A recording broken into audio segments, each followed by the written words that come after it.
The Wedding Dress Repair Shop Questions and Answers with Trisha Ashley.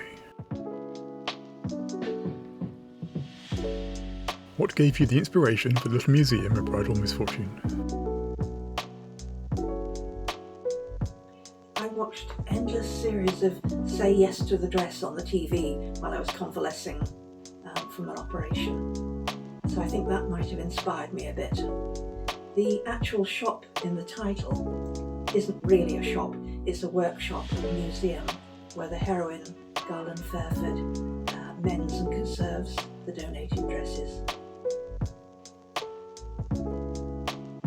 How did you go about researching the details of the different bridal dresses, and how did you come up with the stories of the different brides? The dresses were very easy for me because luckily my son Robin is a costumier and he researched all the outfits, not all of them traditional wedding dresses, for the book, and together we devised all the stories to go with them. Did you have a specific inspiration behind Golightly the cat? Yes, I had a friend who had a Devon Rex cat, and they've got a lovely close coat like Persian lamb, and it was also quite a character. So once I had the name Golightly, the rest of it just sort of naturally evolved.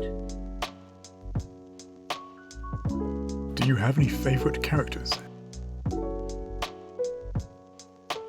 I think my favourite secondary character in the novel is Honey Fairford, who writes quite violent thrillers, and she actually owns the museum. It was her idea to have a little museum of bridal misfortune, and one of the first dresses added to the collection should have been her own if her wedding had actually happened.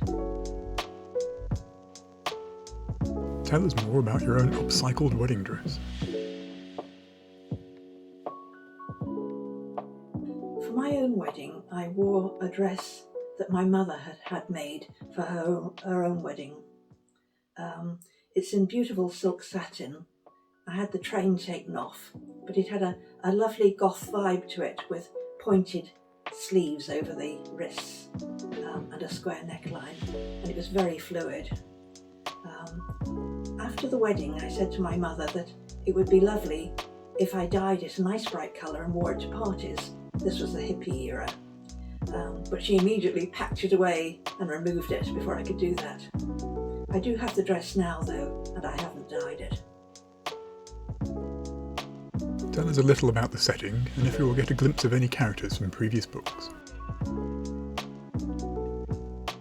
The novel is mainly set in a small upland market town in West Lancashire called Great Mumming, which will be familiar from several of my novels.